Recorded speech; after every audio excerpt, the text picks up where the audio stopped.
Malaysia menduduki kerusi Presiden Majlis Keselamatan Pertubuhan Bangsa-Bangsa Bersatu PBB bagi bulan ini, kali kedua sejak dipilih menjadi anggota tidak tetap bagi penggal 2015-2016. Dan sebagai Presiden, Malaysia akan membantu proses pemilihan oleh Majlis Keselamatan bagi Jawatan Setiausaha Agung PBB berikutnya.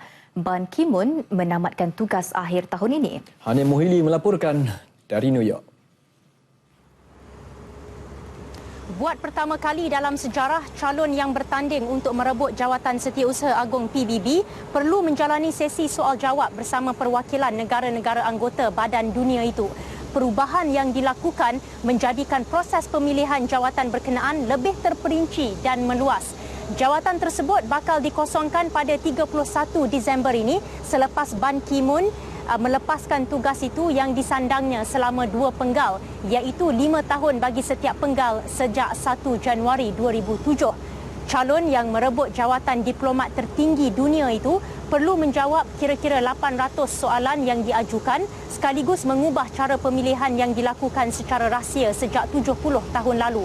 Berdasarkan piagam PBB, Setiausaha Agungnya dipilih oleh 193 negara anggota mengikut saranan 15 anggota Majlis Keselamatan PBB dan 5 anggota tetap majlis itu yang mempunyai kuasa veto terhadap calon yang dipilih. Namun berdasar perubahan baharu yang dilakukan, kedudukan calon yang mendapat sokongan banyak negara tidak boleh tergugat jika Majlis Keselamatan PBB mempunyai pilihan lain.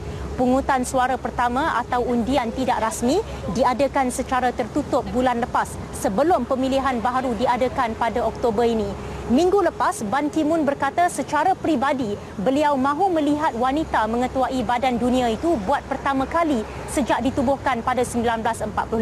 Ketika menghampiri penggal keduanya yang berakhir 4 bulan lagi, Ban berkata sudah tiba masanya PBB menerima Setiausaha Agung wanita selepas 8 lelaki mengetuai puncak pertubuhan dunia itu.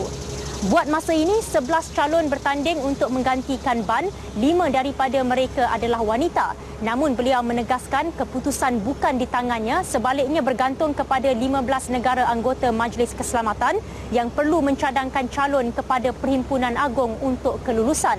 Dalam tempoh sebagai Presiden Majlis Keselamatan PBB bulan ini, Malaysia terus memberi tumpuan kepada resolusi konflik secara aman, kesederhanaan, perlindungan orang awam dan kedaulatan undang-undang.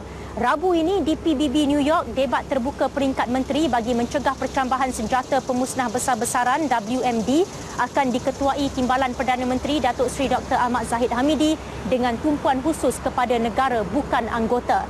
Debat terbuka itu bertujuan menangani ancaman baharu dan cabaran dalam mencegah percambahan WMD, bahan berkaitannya dan teknologi kepada negara bukan anggota. Hanim Muhili, New York.